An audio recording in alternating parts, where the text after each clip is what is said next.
조선시대 기생을 생각하면 어떤 생각이 드시나요? 흔히들 웃음과 노래를 팔고 가끔 몸까지 파는 그런 여자들을 기생이라고 생각하죠. 하지만 사극에서 자주 나온 간드러지는 말투로 남정네들의 심금을 울렸던 느낌의 기생은 사실 일부의 기생들이었습니다.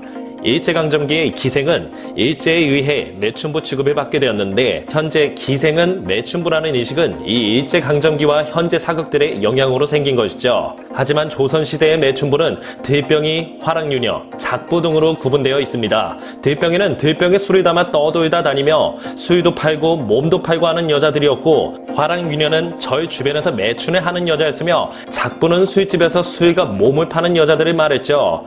이와 같이 기생의 몸을 파는 매춘부가 아니라 몸을 파는 여자들은 따로 있었던 것입니다. 그렇지만 기생의 신분은 제일 낮은 신분인 천민이었죠. 하지만 운 좋게 부자인 양인이나 양반의 첩이 되면 돈을 사용해 천민의 신분으로부터 벗어나는 경우도 있긴 했습니다. 기생은 관아에 등록이 된 기생만이 활동을 할 수 있었는데, 기생들의 명단인 기적에 이름이 한번 오르면 신분은 천민이 되었죠. 그래서 혹시나 기생이 자식을 낳더라도 천민 신분은 대물림 되었습니다. 하지만 그녀들의 생활 수준은 중산층 이상으로 잘 먹고 잘 살았죠. 그들은 천민이었지만 교양과 기품이 있는 지식인이기도 했습니다. 조선시대에는 나라에서 재능과 성격, 인품 등 엄격한 교육을 거쳐 프로 기생을 양성했고, 기생을 일종의 제도와 같이 정착시켰으며 나라에서 직접 기생들을 관리, 감독했죠. 그들은 장학원에 들어가서 몇 년 동안 고도의 교육과 훈련을 받았으며, 기생들의 교육을 맡은 사람들은 은퇴한 퇴기들이었습니다. 여기서 선배로부터 기본적인 춤과 노래, 악기나 서화, 시조 등을 배웠으며, 높은 관리를 대할 때 필요한 예의나 고상한 말투와 행동도 배웠죠. 어린 기생은 준하를 보며 성교육도 받았다고 합니다. 그렇게 많은 교육을 거쳐 프로 기생이 되면 궁이나 관아 같은 곳에서 열리는 잔치에서 각종 춤과 노래를 하며 흥을 돋구었고, 이 일 외에는 백성들이나 마을에서 벌이는 각종 잔치 등에도 참여했죠. 게다가 그들은 장학원에서 체계적으로 배운 춤과 노래들을 민간으로 퍼뜨려 문화나 예술에도 기여를 많이 하기도 했죠. 그래서 현재까지 전승되는 전통예술의 상당수는 기생들에 의해 전승된 것입니다. 게다가 이들은 전통예술을 가르치고 후대로 이어지게 만드는 역할도 겸했죠. 높은 수준의 기생들 때문에 양반들은 기방오보이라고 하는 양반들이 기방에 가서 하지 말아야 할 5가지를 정해놓기도 했습니다.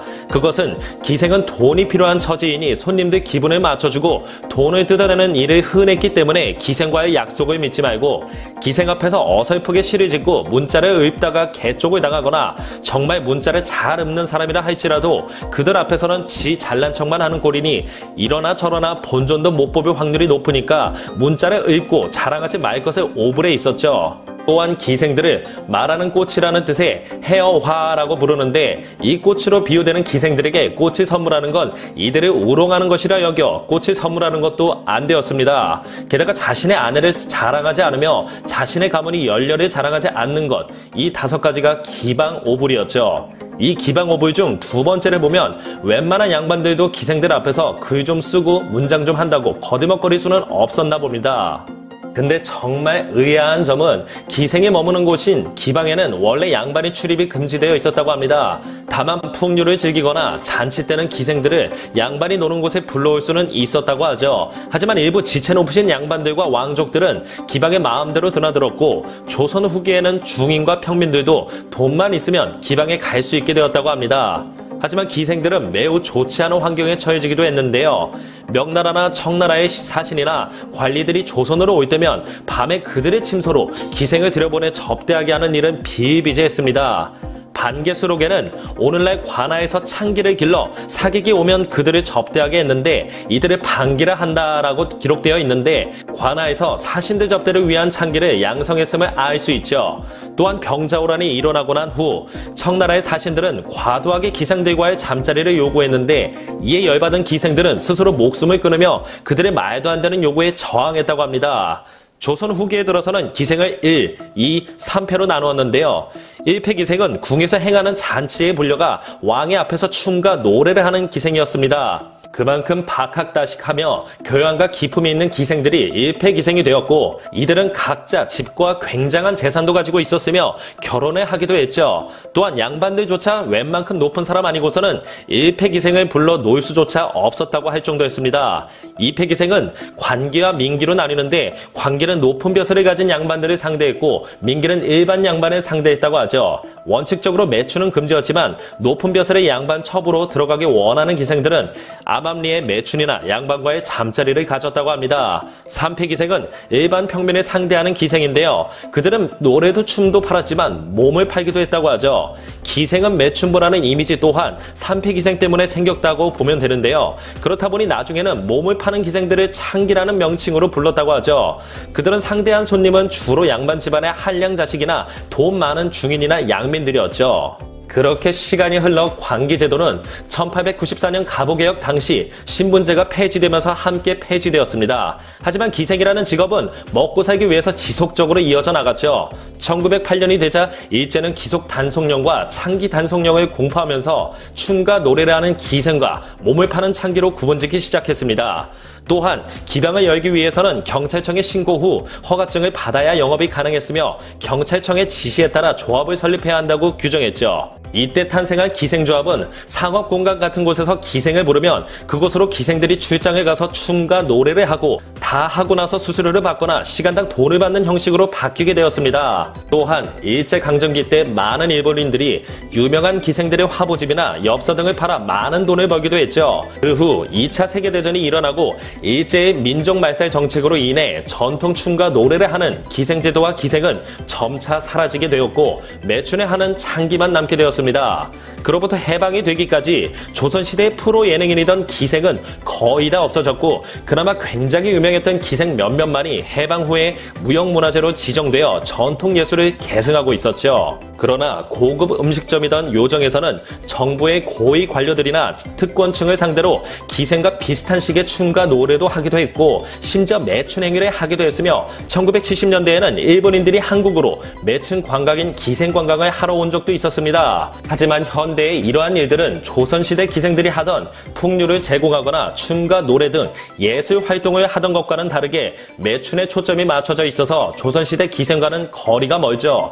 비록 천민이라는 신분이었지만 춤과 노래는 따라올 자가 없었고 양반 뺨치는 굉장히 높은 학식까지 겸비했던 조선시대 기생에 대한 이야기였습니다.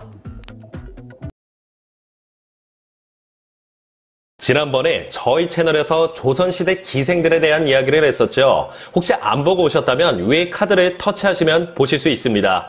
오늘은 2패, 3패 기생들의 은밀한 성생활에 대한 이야기를 할까 합니다. 2패 기생들은 원칙적으로 매춘의 금기시되었지만 높은 벼슬을 가지고 있던 양반들의 첩이 되기를 원했던 기생들은 암암리의 매춘이나 양반과의 잠자리를 가졌었죠. 또한 3패 기생들은 창기라고 불리며 양반 집안의 한량이나 돈 많은 중인 양민들에게 매춘에 하는 기생이었습니다. 이 3패 기생들의 영향으로 기생은 매춘부라는 이미지가 심어진 것이죠. 하지만 그들은 원하지 않는 임신은 피하고 싶었고 그래서 기생들에게도 그들만의 피임법이 있었습니다. 지금 생각해보면 굉장히 어처구니 없기도 하고 한편으로는 독특하고 재미있기도 한 그런 피임법들이 많았는데요. 기생들은 주로 배란일을 계산해 가임기 때는 성관계를 갖지 않는 방법을 주로 사용하긴 했지만 지금과 같이 정확한 가임기를 맞추기는 쉽지 않았습니다. 또한 체외 사정을 하기도 했지만 그것 또한 피임을 위한 확실한 방법은 아니었죠. 그리고 어쩔 때 기생들은 양반들과 잠자리를 하기 전 의원을 찾아가서 뭔가를 받아왔다고 합니다. 그것은 다름 아닌 창호지였죠. 창호지를 질 속에 넣어 자궁 입구를 막아 정자가 안으로 들어가는 것을 차단하려 했던 것입니다. 아니면 비단 같은 부드러운 천을 창호지 대신 질 속에 넣기도 했죠. 실제로 창호지가 남자들의 양기를 막아준다라고 기록되어 있기는 하지만 양기는 막아줄지는 몰라도 정자를 막아줄지는 의문이네요. 또 굉장히 독특한 피임법도 있었습니다. 성관계 직후 뒤로 7발자국 정도 폴짝폴짝 뛰어가면 임신을 피할 수 있다고 믿기도 했죠.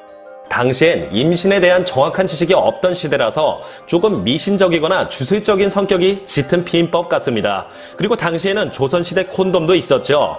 그것은 바로 돼지 창작 콘돔인데요.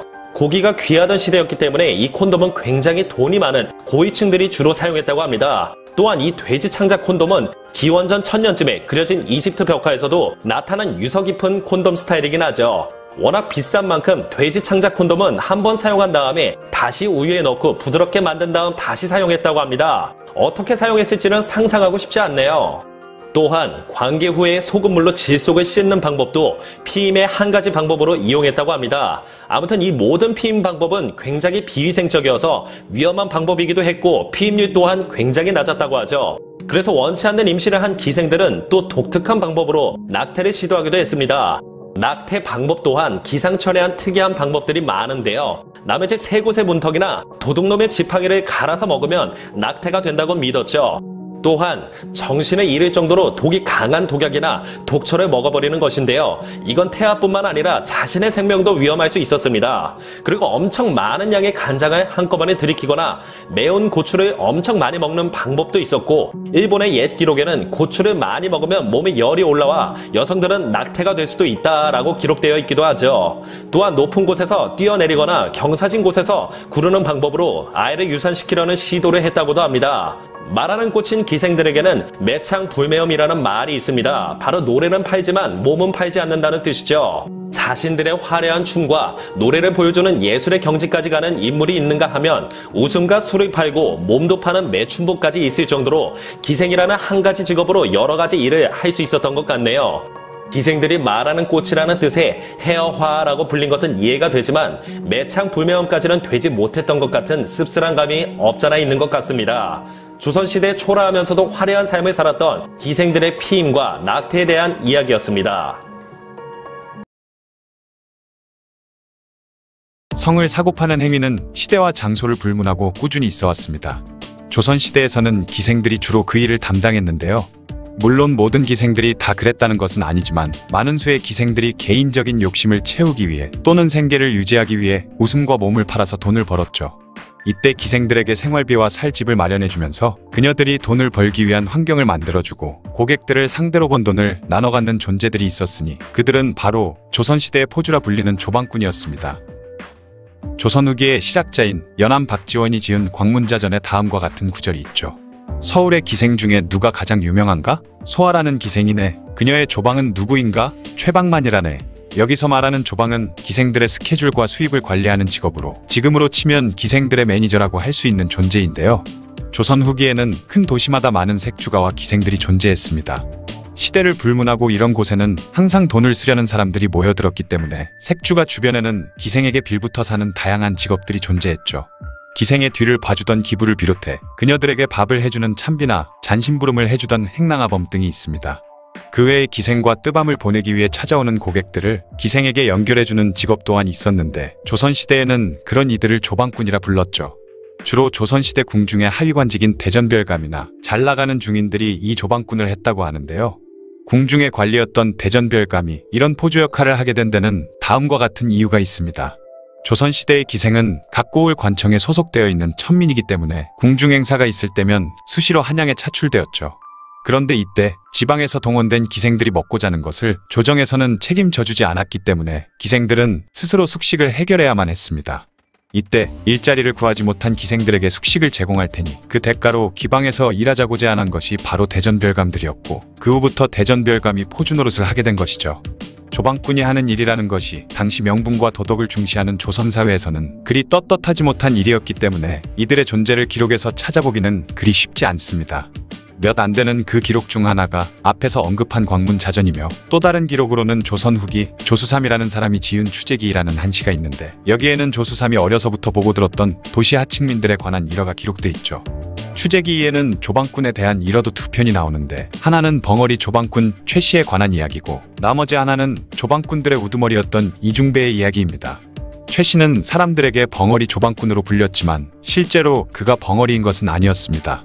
오히려 매우 잘생긴 외모에 말빨마저 좋은 사람이었죠.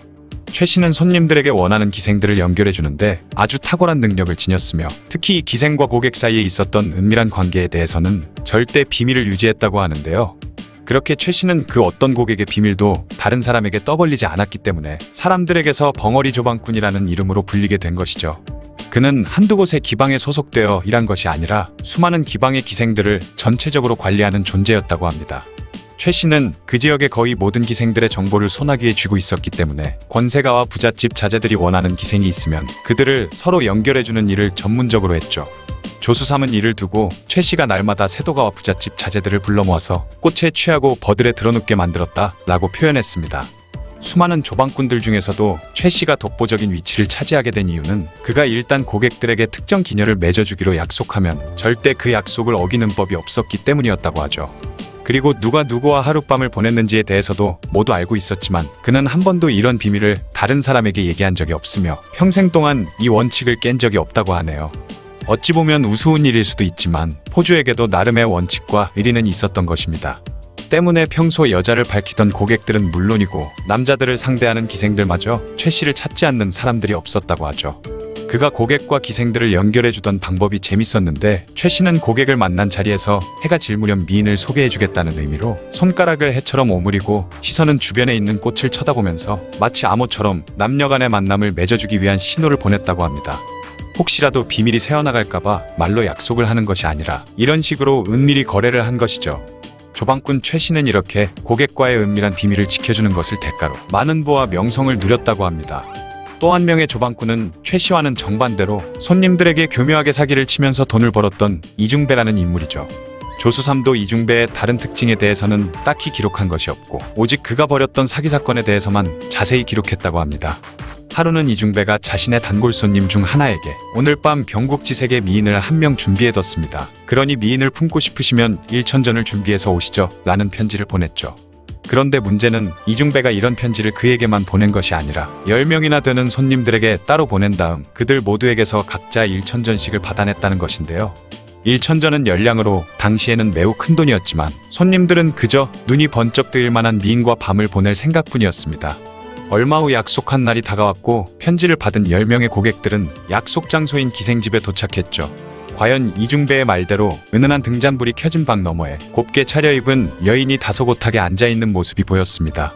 10명이나 되는 남자들이 한자리에 모두 모였지만 그들은 그때까지도 이상함을 전혀 느끼지 못한 채 빨리 나머지 9명이 사라져야 자신이 미인과 뜨거운 밤을 보낼 수 있을 텐데 왜 이놈들이 하필 오늘 이렇게 몰려와서는 집에 갈 생각을 않고 회방을 놓냐며 속으로 불만을 품을 뿐이었는데요.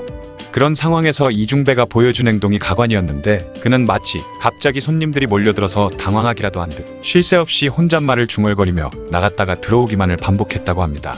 약속된 만남을 이뤄줘야 하는데 하필이면 오늘 손님들이 9명이나 더 찾아와서 회방을 놓고 있으니 자신도 환장하겠다는 듯 말이죠. 그런 이중배의 행동을 보고서 10명의 손님들은 이중배가 수작을 부린 것이라고는 생각지도 못한 채 그저 속으로 서로에게 욕을 하면서 시간을 보냈습니다. 그렇게 시간이 흘러 밤은 지나갔고 어느덧 새벽달 기우는 소리가 들려왔죠.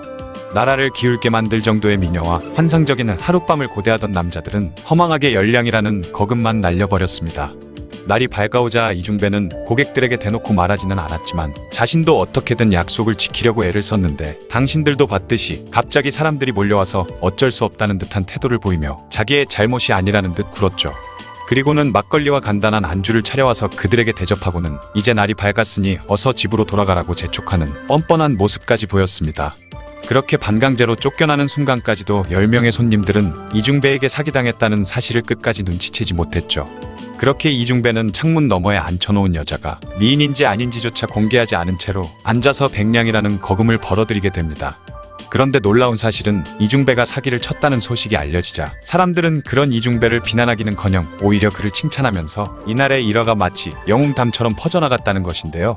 당시 세상 사람들은 기방에 드나드는 손님들을 오입쟁이라고 불렀는데 그들은 주로 독점 유통으로 큰돈을 번 경강상인들이나 역광 같은 중인들 그리고 지체 높은 양반들의 자제들이었습니다. 조선 후기의 백성들은 가뜩이나 흉년이 들어 먹을 것이 없는 상황에서 지역의 탐관오리들이 자신들을 수탈하기까지 하면서 큰 고통을 받고 있었죠. 하지만 그 와중에도 돈이 많은 상인들과 권력자의 아들들은 더없이 호화롭고 풍족한 생활을 즐기며 지냈습니다. 누구는 하루 벌어 한 끼를 먹고 살기도 어려운 상황인데 어떤 사람은 미녀와 하룻밤을 보내기 위해 돈을 펑펑 쓰고 다니니 결코 그들에게 고운 시선이 갈 리가 없었겠죠. 이런 상황 속에서 이중배가 오입쟁이들을 상대로 사기를 쳤다는 소식이 들려오자 마치 이적 홍길동이 부잣집을 털기라도 한 것처럼 사람들에게 비난 대신 환호를 받으며 전설로 남게 됐다고 하네요. 지금까지 조방꾼에 대한 이야기였습니다. 조선 선조 때 애종이라는 여인이 있었습니다.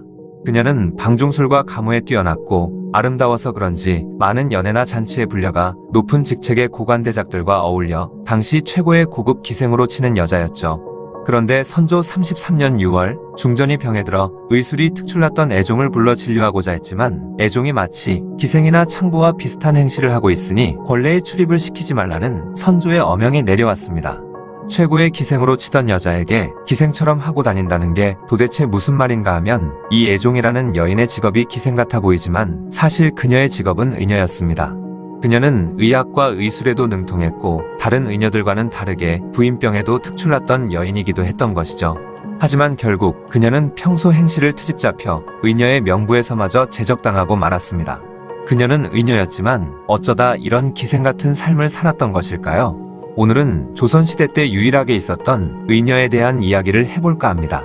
신라시대나 고려시대 때는 궁녀에 대한 기록은 있지만 의녀의 기록이 전혀 없는데요. 그 이유는 바로 의녀라는 직업이 조선시대 때 처음 탄생했기 때문입니다.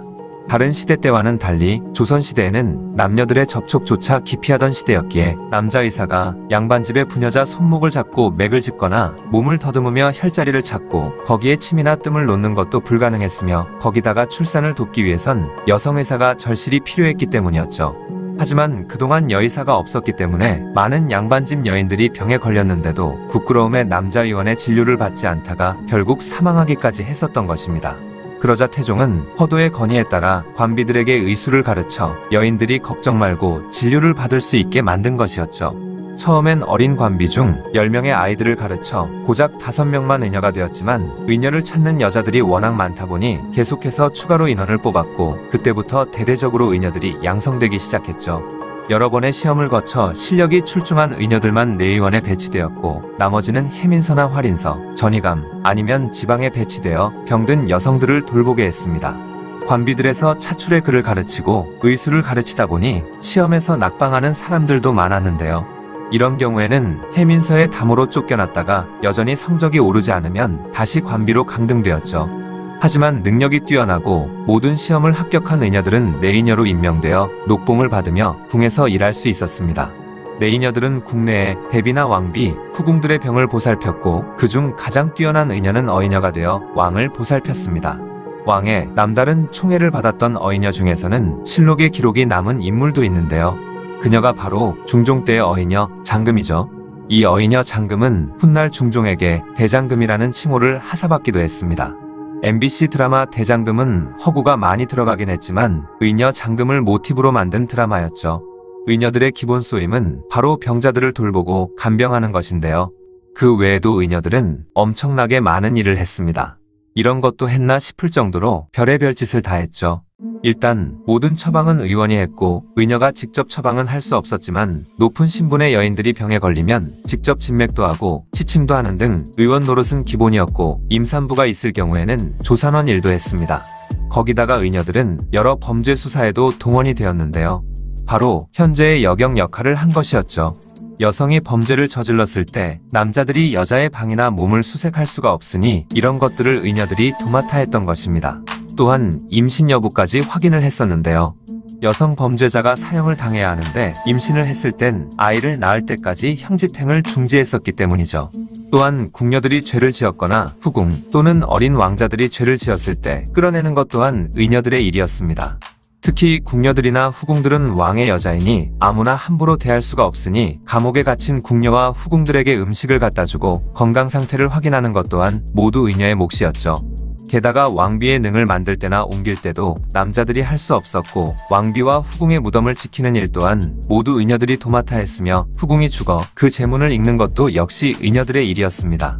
그리고 양반집끼리 혼인을 할 때 혼수가 너무 많고 사치스러워지자 의녀를 보내 혼수 물품들을 검사하게 했는데 이때는 아무리 지체 높은 양반집 부인들도 의녀들에게 꼼짝할 수 없었고 의녀들이 혼수 품목으로 사용 가능한지 불가능한지 가려주는 대로 따르는 수밖에 없었죠. 또한 지방으로 내려간 의녀들은 아무래도 한양보다 열악했던 지방의 의술체계와 구급지식을 전파하는데 1등 공신이 되었고 여러 의술 방면에서 두각을 드러내며 의관들이나 의원들이 자문을 받던 의녀가 있을 만큼 조선 의술 발전에 지대한 영향을 끼쳤습니다. 주 고객은 여성이었지만 그들의 의학 지식은 남자, 여자를 불문하고 백성들의 삶에 엄청나게 많은 도움이 되었던 것이죠. 그만큼 의술에 있어서는 전문가로 발돋움해 가던 의녀들이었지만 관비들이었기 때문에 천한 신분적 한계를 벗어날 수 없었습니다. 그러다 보니 의녀들은 성종 말기부터 연산군 때에 이르러서는 각종 연회에 불려나가기 시작하는데요. 연산군은 의녀들에게 음악과 춤을 가르치라 명했고 국내에서 연회가 있을 때는 기생들과 함께 불려와 대신들의 수를 따르고 춤도 추며 음악도 연주하게 되었습니다. 당시는 직업보다 신분이 더 중시되던 사회였기에 의녀들이 하는 일에 대한 존중은 눈꼽만큼도 없었던 것이죠. 양반들 눈에는 그저 잔치할 때 옆에 앉아서 술 따르는 천한 의녀 계집 정도일 뿐 그 이상 그 이하도 아니었던 것입니다. 그 후 중종 때에 들어와서도 의녀를 의기라고 부르며 양반들의 연회에도 계속 불려나갔었는데요. 이에 중종은 더 이상 양반들이 사사로이 의녀를 잔치나 연회에 부르지 못하도록 명하였는데 이미 의녀들을 기생처럼 불러 데리고 노는 것에 맞들린 양반들은 계속해서 그녀들을 연회에 불렀습니다. 그런 탓인지 조정의 계속된 노력에도 불구하고 양반들이 의녀를 개인적인 잔치에 불러내는 일은 끝내 근절되지 않았죠.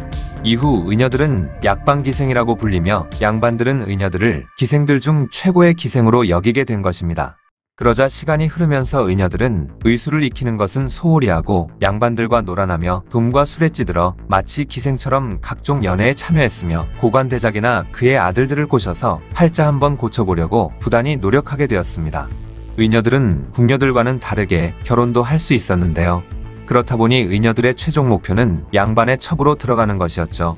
그런데 양반들 사이에서는 돈만 밝히는 기생보다 똑똑한 의녀를 첩으로 들이는 것을 더 좋아했습니다.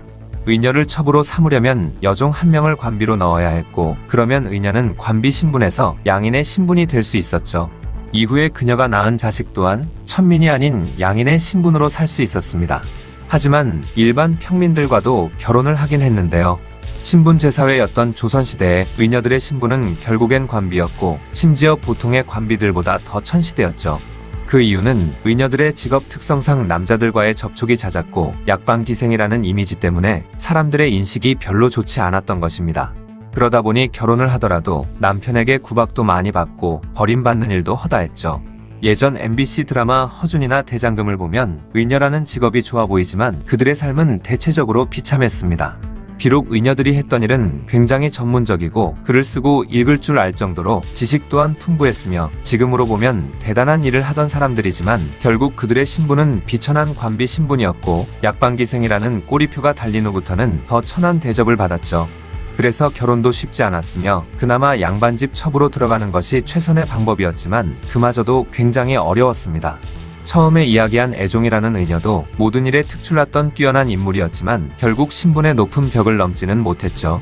그렇게 의녀들은 사회에서 인정받지 못한 채 조선 후기까지 미천한 대우를 받았습니다. 이후 서양의학이 들어오면서 간호사의 역할이 굉장히 중요해졌지만 의녀가 가지고 있던 부정적인 이미지들로 인해 사람들이 간호사가 되기를 꺼려하기도 했죠. 지금은 그 누구보다 사회에서 인정받는 의사이자 간호사들이지만 당시 여성들의 인권이 매우 낮았고 신분 또한 가장 천한 천민 출신이었기 때문에 굉장히 중요하고 대단한 일을 하던 의녀들이었지만 그에 상응하는 대우를 받지 못한 건 정말 애석할 따름이네요. 조선시대에 사람을 살리는 뛰어난 의사였지만 대접은 가장 천한 기생 취급을 받았던 의녀에 대한 이야기였습니다. 영상을 봐주셔서 감사합니다. 더 재미있고 유익한 영상으로 다시 찾아뵙겠습니다. 구독과 좋아요 꾹 눌러주시고 댓글도 부탁드려요.